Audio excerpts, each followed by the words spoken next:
are these people? How are you, friends? Hey, you. Doing good. How are you guys doing? I'm Good. Cool. Collin, you have this next slide here. Do you want to intro that a little? Yeah. So I wanted to ask you guys about this because, I think especially like today, there's been, and I think it was you, Courtney, who put up something in connection with this. But there was a tweet that you tweeted out a couple of weeks ago, just regarding that, obviously, people on the left, especially if it's more grassroots, we get a lot of hate.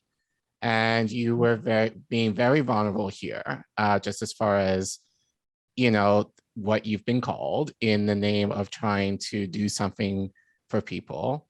So I just was curious, since you both are here, why do you think this is happening in terms of like, because this is not the first time this is happening, but I think especially given that you both are Black women, you're gonna get a lot more heat, if compared to anyone else. So what makes you think that people feel they have the right to call you guys this in terms of the work that you're trying to do? Wow. I mean, it's really great question. I mean, wow, why do they have the right to call us this? They don't have the right to. They definitely do not. We did a whole live stream after this in New York. I was drinking a little bit because I was pissed off. Like, we are literally just two people who lost their 3 jobs over the pandemic and noticed a hole of, we're people who like to volunteer for stuff. If HASAN PIKER did fucking plan a march, we would be there, but he doesn't. So, it's like, I think that people use these terms because they're so afraid of their own power and they don't want the people that they idolize to be proven inept, I mean, it's like the people that you've been following for years and years and years, like after Bernie ran out, why didn't we pick up that movement? I mean, some of these people have 1 million followers. Go on Rolling Stone interviews. It's like all of these things that could actually be pushing the needle. And it's really, I think, a cop-out when we see people like HASAN PIKER in these positions not use their power. And people say, oh, well, what is he supposed to do? It's like, well, the right uses their media quite heavily. Well. Yeah. And they really do influence how their politicians are. And they create that link also where the politicians and media personalities are holding events together. And you just don't see that on the left. Like literally even the squad won't do stuff with independent people. So I think it's just to really discredit any of the action that's going on because they can't deal with the reality of like, oh, really nothing is happening. Yeah. And we have no power and there's no, this is what I find the most upsetting. Geoff today was talking about how he got his local senator to be on board for an already breadcrumb idea, and Joy just clapped back with oh yeah, we're talking about state stuff. Well, here, how about these pictures of me talking to Bernie and Ro Khanna, and talking regard. Now you can argue, they're almost kind of comparable, but the idea that whereas this person just spoke to his congresswoman down the street versus having the opportunity to come to DC and speak to a congressman outside of your district and outside of your state to talk about issues such as canceling medical debt. To me,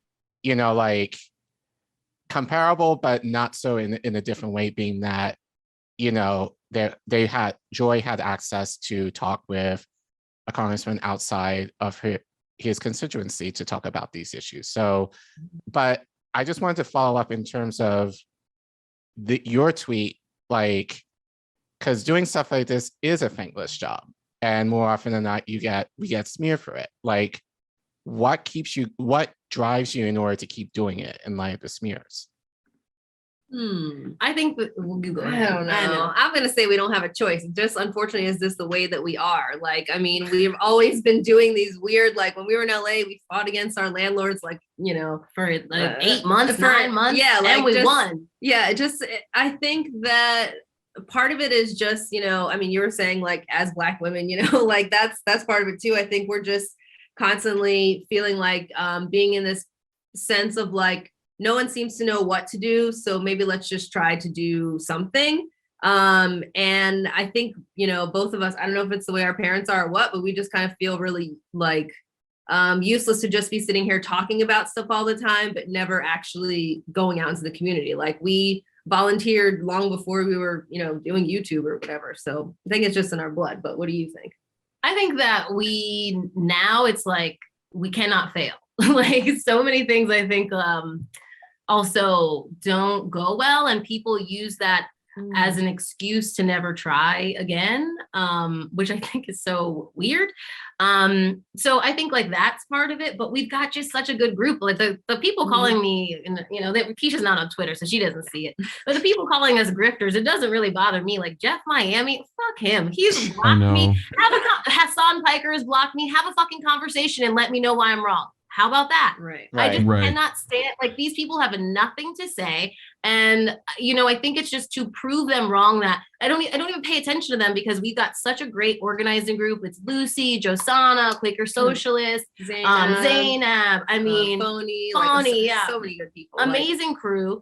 And I think and we've got amazing support system too. And that's something that I think really made the difference in our committee, because we don't just have the people who like come to the meetings every week. We also have like Comrade Misty and Savage Joy and Kim Brown and JB and all these other people who don't come to the meetings all the time, but they plug in every now and then and they definitely support it and they check in and see what support we need. And so I think like it just so happened that we've got enough support that you can just kind of lick off the haters. But I mean, I would certainly love to talk to them. I mean, tell me what's wrong with going on a campus. Right. I mean, it's kind of odd. I mean, it's good that you guys played that second video, because the whole reason that Court made that video was because we wanted full transparency. I mean, we wanted people to know exactly where every single dollar is going. And basically, I mean, if you look at the Give Butter, our goal is $13,000, but we're going to have this camp either way. So, you know, $13,000, we might be able to get like burgers one night, but you know, if we make less, then we'll eat beans, whatever, you know, we're going to do it either way. But you know what though, you say that, and I think I'm going to say this in this way, and I'll explain, like, even in the fact that you're telling people like where the money is going is bullshit. Like take the Democrats, for example, in terms of like how much money they raised for abortion rights, you know? No one's asking them where that money is going. Certainly and not. I'm pretty sure that most of that money, if not any of that money, is going to go to any abortion clinic. So you don't hear these people asking, oh, where's this money going? They just assume, oh, it's going to these places, and I'm sure it's not going to. Right. So I think the idea of people asking you guys on the ground who are actually trying to do something for transparency, I get it.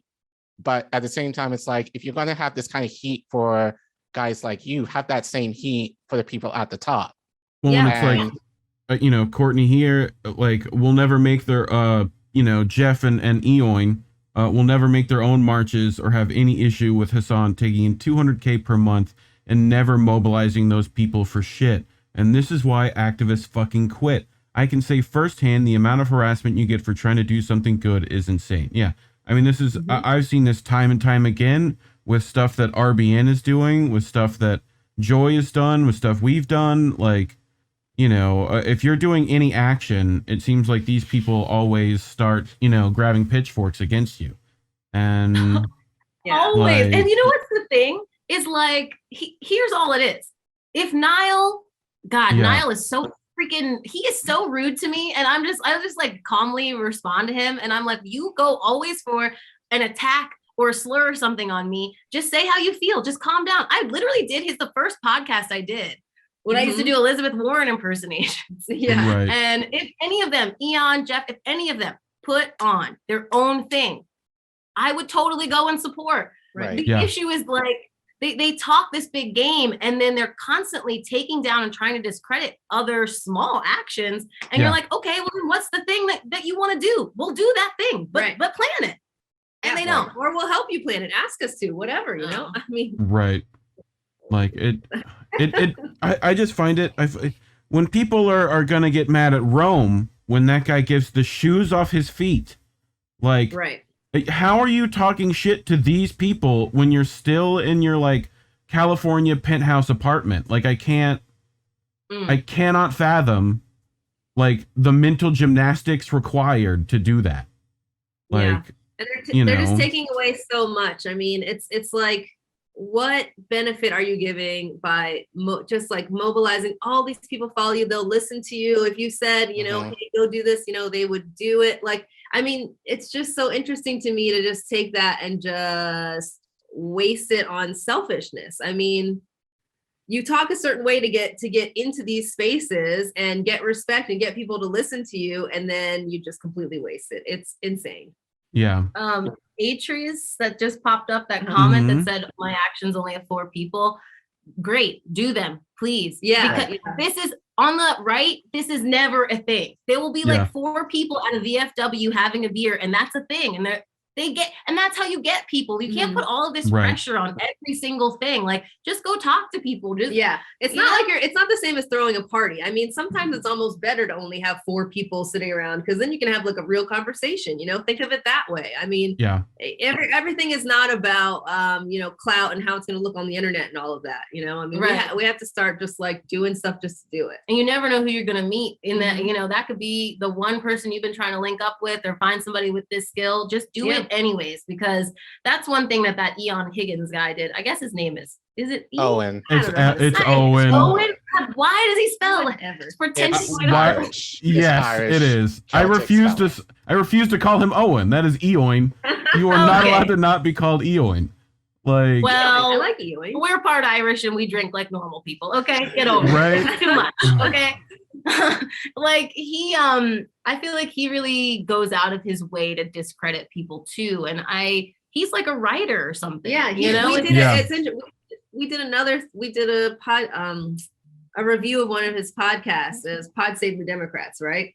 Or something like that, where he was talking about like what can possibly be done, and we were like, who the fuck is this guy? like if you're not mentioning mutual aid, if you're not mentioning like press freedoms, if you're not mentioning like, you know, any, like there's a long list that we all mention all the time, every one of us, because we realize it's like a group problem of things that all have to be fixed at the same time, you know. Right. Like, well, you're not mentioning freedom of the press as a journalist. Right. That's a problem. That's so weird. Oh my God, how hard would that be?